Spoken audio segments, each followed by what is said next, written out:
Achievers IAS academy Patna के daily current affairs की class में आज हम लोग 1 अगस्त से रिलेटेड जो भी इवेंट्स हैं, हमारे एग्जाम के लिए इम्पोर्टेंट हैं, उनको हम टेकअप करेंगे और उनसे जुड़े फैक्ट्स और कंसेप्ट्स को देखेंगे। आइए हम पहला टॉपिक लेते हैं मालेगांव की घटना से। मालेगांव की घटना जो है आज से 17 साल पहले घटी थी। मालेगांव महाराष्ट्र में एक जगह है जो कि मुंबई से करीब करीब 200 किलोमीटर दूर है ये। और इसमें जो है ये 29 सितंबर 2008 को ये घटना घटी थी। और इसमें 6 लोग कम से कम, मतलब जिसकी पुष्टि की गई, वो 6 लोग मारे गए थे। ये घटना काफी चर्चा में रही और चर्चा में रहने के का जो कारण था वो ये था कि इसको हिंदुत्व आतंकवाद से, मतलब कि हिंदू टेररिज्म से जोड़ा गया। थोड़ा सा ये शब्द ही अटपटा लगता है क्योंकि हम लोग हिंदू धर्म के जो भी लोग हैं अपने अनुभव से इस बात को समझ सकते हैं कि हिंदू धर्म के साथ में टेररिज्म या हिंसा बहुत मायने नहीं रखता है। लेकिन जो भी था, ये पूरा मामला कोर्ट में गया और एनआईए, नेशनल इन्वेस्टिगेटिव एजेंसी जो है, इसकी एक विशेष अदालत होती है, उसमें इसका ट्रायल चला और 17 साल तक ट्रायल चला। और इसमें 7 आरोपी रखे, मतलब 7 आरोपी पर जो है ये केस किया गया था और 7 आरोपी को एनआईए की कोर्ट ने बरी कर दिया। तो एक ये हिंदुत्व में विश्वास रखने वाले के लिए काफी अच्छी बात है। और निश्चित रूप से ये हिंदुत्व को ध्यान में रख कर तो निर्णय कोर्ट द्वारा नहीं दिया गया होगा। तो इसमें कानून से भी जुड़ा जो मेरिट है, डिमेरिट है, उस पर भी ध्यान दिया जाना चाहिए। मेरिट ये है कि कानून के आधार पर, साक्ष्य के आधार पर इतना चर्चित केस होते हुए भी अगर जज साहब को कोई भी प्रमाण नहीं मिला या प्रमाण संदिग्ध रहा तो उन्होंने बरी कर दिया। अब ये भी बात हो सकती है कि एनआईए जो इस केस की जांच कर रही थी और ये पूरा प्रोसिक्यूशन यही देख रही थी, हो सकता है कि एनआईए ने के तरफ से भी कुछ कमी रही हो कि वो पूरा का पूरा साक्ष्य जो है सही ढंग से उपलब्ध करा पाने में असफल रही हो। तो देखा जाए, ये तो अभी निचली अदालत है, मामला हाई कोर्ट में जाएगा और फिर उसके बाद में सुप्रीम कोर्ट में जाएगा। ये प्रज्ञा सिंह ठाकुर हैं जो कि एमपी की, ये बीजेपी की एमपी रह चुकी है। ठीक है। अब हम लोग आते हैं दूसरा topic, forest land for projects. ये देखिए, जब हम लोग डेली करंट अफेयर्स पढ़ते हैं तो बहुत सारे टॉपिक्स आपके सामने आते हैं, हमारे सामने आते हैं, लेकिन उसमें हमको ये चीज देखना होता है कि क्या हमारे काम का है। वो छोटा ही हो, उसमें हमारे लिए बहुत काम का हो सकता है। वो पेपर पूरा भरा हुआ हो, उसमें हमारे काम का एक भी फैक्ट नहीं हो सकता है। तो बहुत तरह की बातें होती हैं। ये एक छोटा सा टॉपिक है, फॉरेस्ट लैंड फॉर प्रोजेक्ट। ये इस रिपोर्ट में ये कहा गया है कि 2021 से 2025 के बीच में फॉरेस्ट लैंड जो है उसका 78,000 हेक्टेयर, ये जो ग्रीन फील्ड प्रोजेक्ट्स आजकल जो चल रहा है, ये उसके लिए आवंटित किया गया। मध्य प्रदेश के बारे में इसमें कहा गया है कि केवल 2025 के जनवरी से जून तक में 12,324 हेक्टेयर लैंड इसमें आवंटित किया जा चुका है। तो एक तरफ तो हम लोग green energy, zero net zero carbon और क्लाइमेट चेंज से रिलेटेड बहुत सारी बातें करते हैं, और दूसरी तरफ ये आंकड़े जो है कहीं ना कहीं क्लाइमेट चेंज के प्रति जो कोशिश की जा रही है उसके प्रति थोड़ा सा शक पैदा कर है। हिमगिरी फ्रिगेट, हिमगिरी युद्धपोत, ये जो है ये नाम हो सकता है कि आपने पहले भी सुना होगा, क्योंकि एक हिमगिरी युद्धपोत पहले से भारतीय सेना में थी, जिसको कि बाद में इसको रिटायर कर ये देखिए, ये जो है ऐसे 31 जुलाई को इसको एक नए तरीके से बनाकर, मतलब उसी जहाज पे नहीं, एक नए जहाज मतलब नया निर्माण किया गया, नाम जो है उसी की याद में हिमगिरी प्रोजेक्ट रखा गया, हिमगिरी युद्धपोत रखा गया। ठीक है।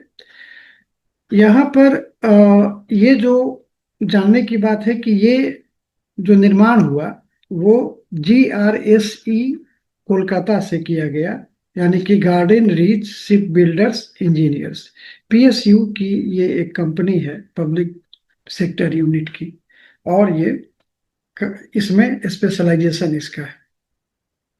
तो ये बना रहा है, तो इसने बनाया हिमगिरी जो है वो नील, ये हिमगिरी जो है, ये फ्रिगेट, ये नीलगिरी क्लास का थर्ड शिप है। नीलगिरी क्लास में मतलब नीलगिरी श्रेणी में जो भी युद्धपोत है वो खुद भारत सरकार द्वारा जो प्रोजेक्ट 17A चलाया गया है उसके अंतर्गत आता है, और ये अ, अपनी तरह का, अपने क्लास का GRSC द्वारा बनाया गया ये पहला युद्धपोत है। तो ये चीज हम लोगों को ध्यान देना है। ठीक है। ये ऐसे लॉन्च कर दिया गया था 14 दिसंबर 2020 को ही, लेकिन इंडियन नेवी में जो है इसको 31 जुलाई 2025 को सौंपा गया है।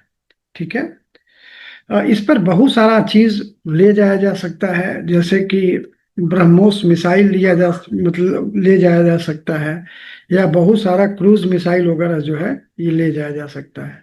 तो ये काफी काम का युद्धपोत हो सकता है भविष्य के लिए।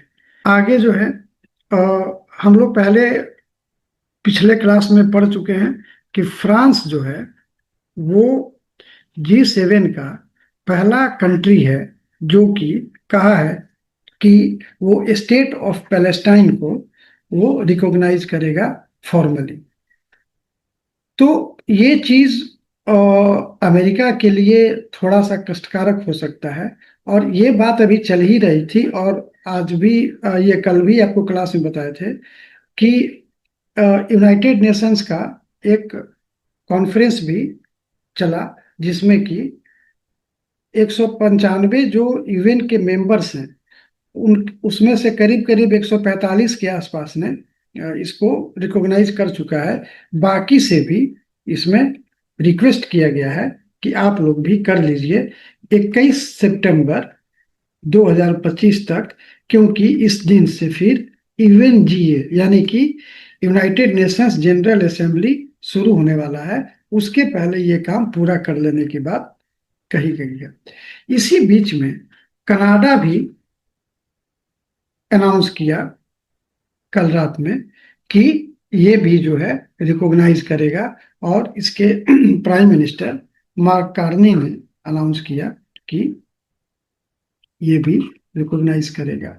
तो देखा जाए ये टू स्टेट या टू नेशंस थ्योरी जो है ये कितना तक जाता है। और यहाँ पर एक चीज देखिए, ट्रम्प साहब जो है अभी पता नहीं किस मूड में है, क्या है, लेकिन एक तो इंडिया पर 25% का टैरिफ लगाने का घोषणा की है, ऊपर में पेनाल्टी लगाने का घोषणा की है, पेनाल्टी जैसे कि भारत मुजरिम हो। तो ये अभी कर रहे थे। इसी बीच में वो कल रात से सुबह तक में ये एक घोषणा कर दिए कि यूएसए जो है वो पाकिस्तान के साथ ऑयल एक्सप्लोरेशन, मतलब कि तेल के खोज का, तेल भंडार के खोज का एक डील किया है।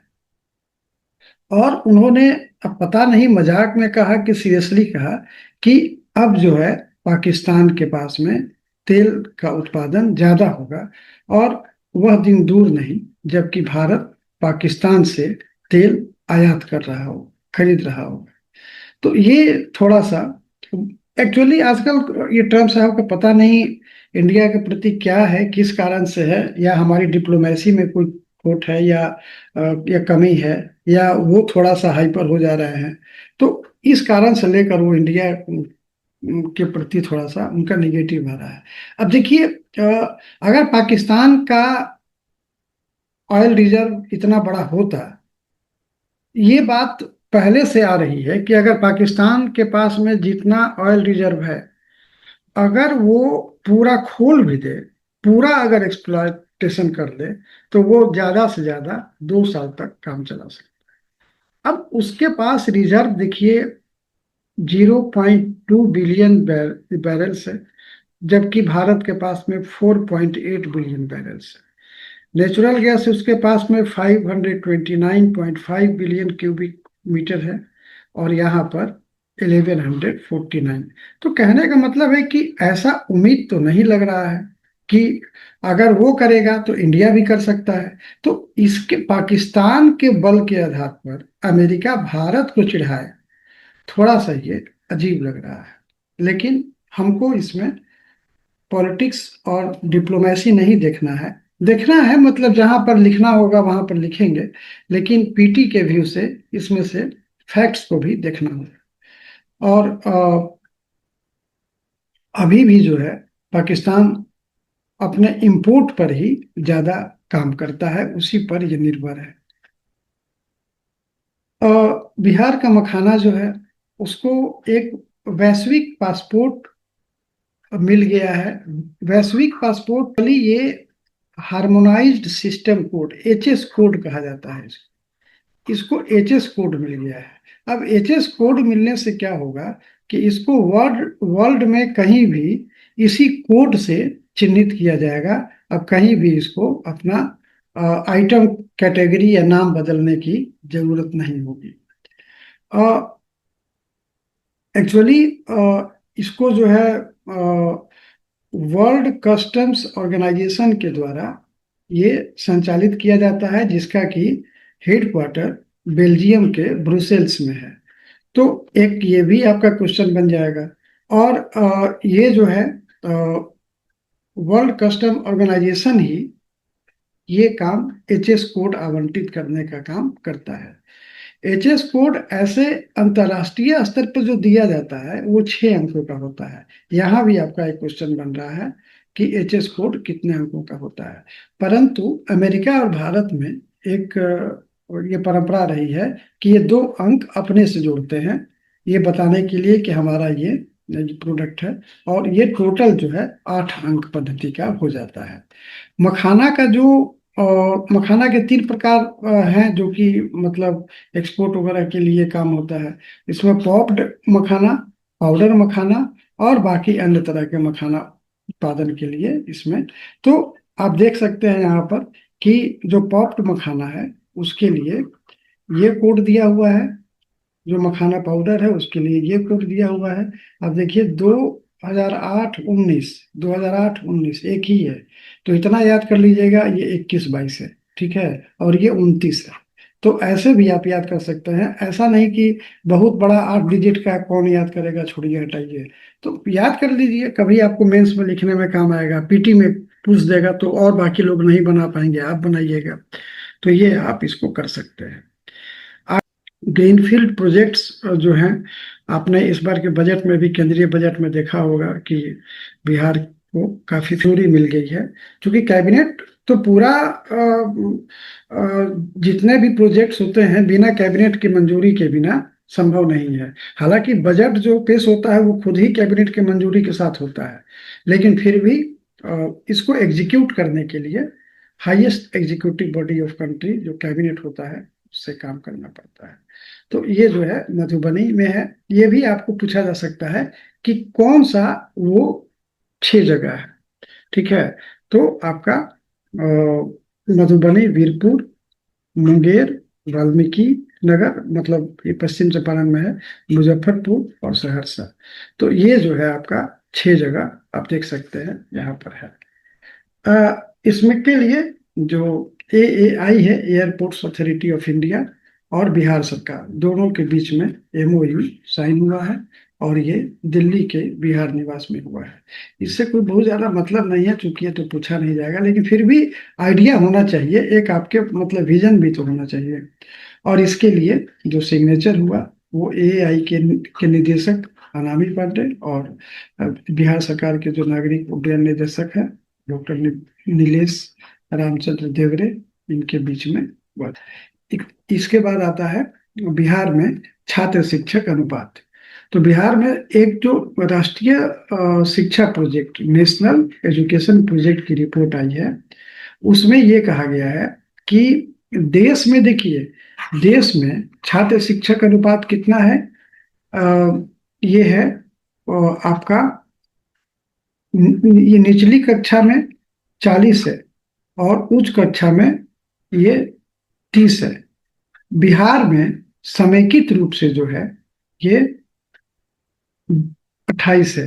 तो कभी भी आपसे अगर ये पूछा जाए कि बिहार में कितने छात्र शिक्षक अनुपात कितना है, तो ये 28 है। तो इस तरह से आप छोटे छोटे डेटास को जो है आपको याद रखना चाहिए।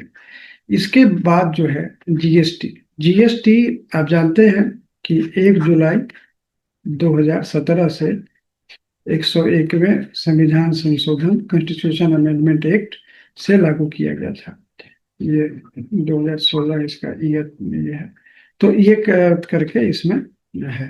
अब ये देखिए, 2017-18 का जो पहला साल था जीएसटी लागू होने के बाद, उस समय बिहार में 20,000 करोड़ जीएसटी कलेक्शन हुआ था। यही 2024-25 के फाइनेंशियल ईयर में ये 20,000 से बढ़कर मतलब दुगना से भी ज्यादा हो गया, 41,623 करोड़। इसको याद रखिएगा, कभी भी पूछा जा सकता है या मेंस में भी आपको लिखने में काम देगा। तो आज के लिए इतना ही। Thank you.